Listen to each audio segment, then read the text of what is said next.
Warahmatullahi wabarakatuh. Salam sejahtera untuk kita semua. Apa kabarnya rekan-rekan mahasiswa, mahasiswi Universitas Dian Nusantara? Kita berjumpa kembali di mata kuliah Etika dan Hukum Bisnis di pertemuan yang ketujuh. Tidak terasa kita sudah memasuki pertemuan yang ketujuh. Mudah-mudahan Allah Subhanahu wa taala Tuhan yang Maha Esa memberikan kita keberkahan kesehatan sehingga kita bisa menyelesaikan mata kuliah ini dengan sukses dan lancar.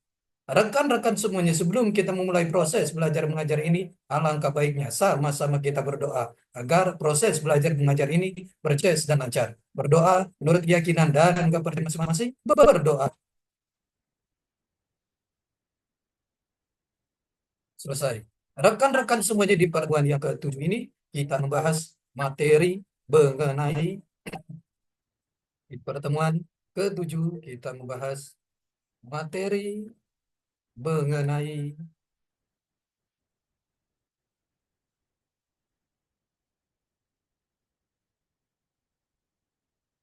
keadilan dan bisnis dan hak-hak pekerja.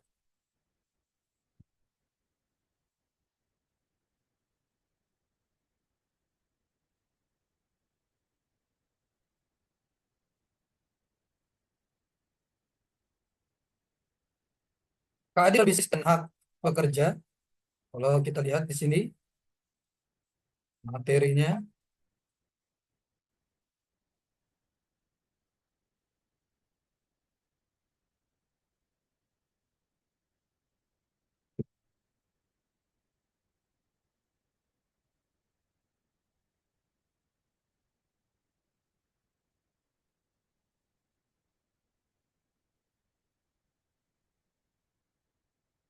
dalam kaitan dengan keterlibatan sosial, tanggung jawab sosial, perusahaan berkaitan langsung dengan penciptaan atau perbaikan kondisi sosial ekonomi yang semakin sejahtera dan merata. Tidak hanya dalam pengertian bahwa terwujudnya keadilan akan menciptakan stabilitas sosial yang akan menunjang kegiatan bisnis, melainkan juga dalam pengertian bahwa sejauh prinsip keadilan dijalankan, akan lahir wajah bisnis yang lebih baik dan etis. Tidak mengherankan bahwa hingga sekarang keadilan selalu menjadi salah satu topik penting dalam etika bisnis. Keadilan merupakan salah satu ciri hukum. Dalam hukum, tuntutan keadilan mempunyai dua arti, yaitu formal dan arti material. Dalam arti formal, keadilan menuntut supaya hukum berlaku secara umum. Semua orang dalam situasi yang diperlakukan secara sama. Dengan kata lain, hukum tidak mengenal pengecualian. Oleh karena itu, di hadapan hukum, kedudukan orang adalah sama. Inilah yang disebut asas kesamaan atau kesamaan kedudukan.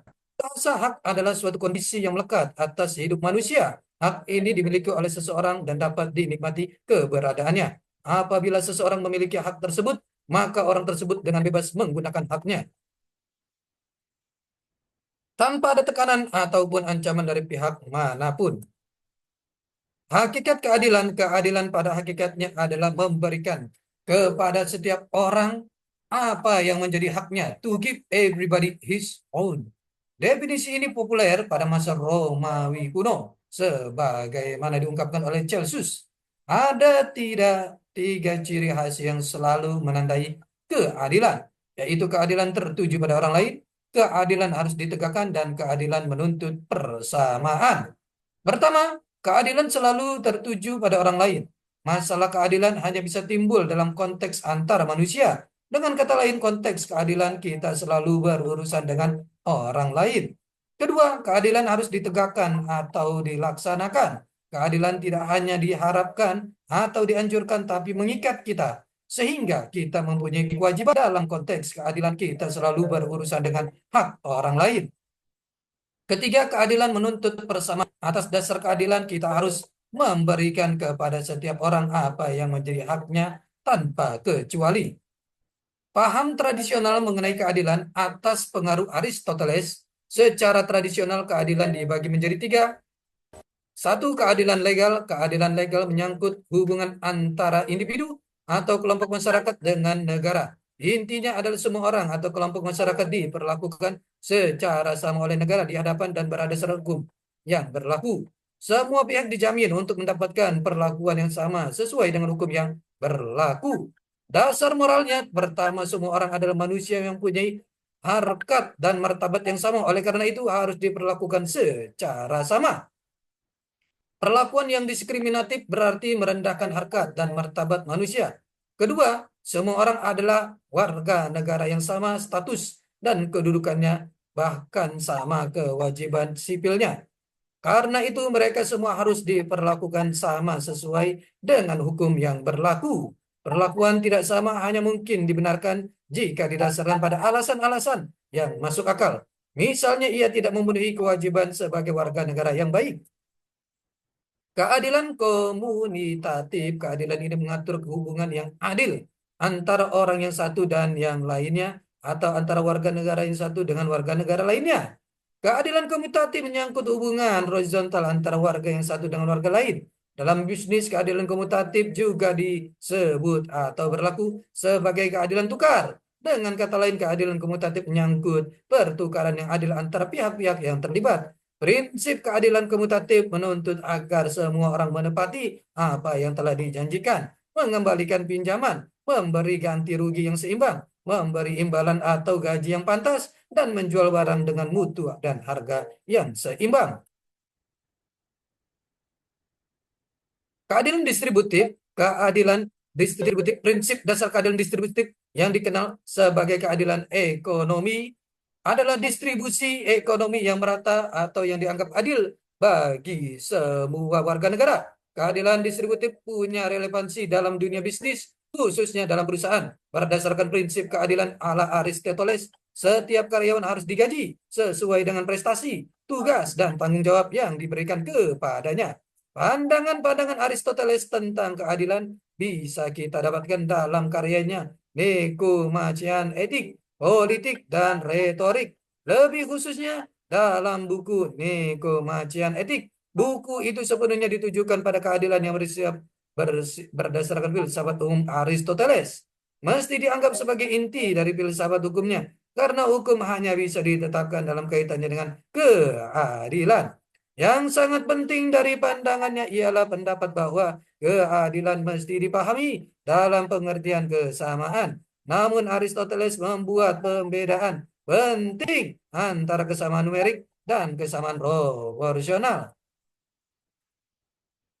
Keadilan dan upaya menegakkan keadilan menyangkut aspek lebih luas berupa penciptaan sistem yang mampu mendukung terwujudnya keadilan tersebut. Prinsip keadilan legal berupa perlakuan yang sama terhadap setiap orang, bukan lagi soal orang per orang, melainkan menyangkut sistem dan struktur sosial politik secara keseluruhan.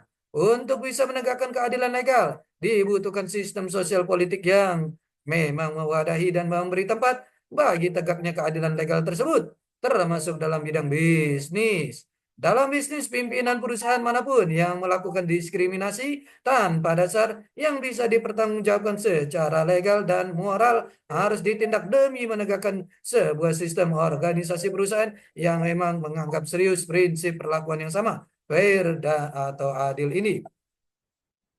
Dalam bidang bisnis dan ekonomi mensyaratkan suatu pemerintahan yang adil, pemerintahan yang tunduk dan taat pada aturan keadilan dan bertindak berdasarkan aturan keadilan itu. Teori keadilan Adam Smith. Adam Smith hanya menerima satu konsep atau teori keadilan, yaitu keadilan Oh, mutatif. Alasannya, keadilan sesungguhnya hanya punya satu arti, yaitu keadilan komutatif menyangkut kesetaraan, keseimbangan, keharmonisan hubungan antara satu orang dengan orang lain. Ketidakadilan berarti bincangnya hubungan antar manusia karena kesetaraan yang terganggu. Keadilan legal sudah terkandung dalam keadilan komutatif, karena keadilan legal hanya konsekuensi lebih lanjut dari prinsip keadilan komutatif. Demi menegakkan keadilan komutatif, negara harus bersikap netral dan memperlakukan semua pihak secara sama tanpa kecuali. Juga menolak keadilan distributif karena apa yang disebut keadilan selalu menyangkut hak. Semua orang tidak boleh dirugikan haknya. Keadilan distributif justru tidak berkaitan dengan hak. Orang miskin tidak punya hak untuk menuntut dari orang kaya untuk membagi kekayaannya kepada mereka. Orang miskin hanya bisa meminta, tidak bisa menuntutnya sebagai sebuah hak. Orang kaya tidak bisa dipaksa untuk memperbaiki keadaan sosial ekonomi orang miskin. Prinsip no harm, kalau kita lihat, yaitu prinsip tidak merugikan orang lain, khususnya tidak merugikan hak dan kepentingan orang lain. Prinsip ini menuntut agar dalam berinteraksi sosial, apapun, setiap orang harus menahan dirinya untuk tidak sampai merugikan hak dan kepentingan orang lain. Sebagaimana ia sendiri tidak mau agar hak dan kepentingannya dirugikan oleh siapapun. Dalam bisnis, tidak boleh ada pihak yang dirugikan hak dan kepentingannya, entah sebagai konsumen, pemasok, penyalur, karyawan, investor, maupun masyarakat luas. Prinsip komutatif Adam Smith, prinsip non-intervention di samping prinsip no harm, juga prinsip no intervention atau tidak ikut campur tangan. Prinsip ini menuntut agar demi jaminan dan penghargaan atas hak dan kepentingan setiap orang, tiap seorang pun diperkenankan untuk ikut campur tangan dalam kehidupan dan kegiatan orang lain. Campur tangan dalam bentuk apapun akan merupakan pelanggaran terhadap hak orang tertentu yang merupakan suatu hal kerugian.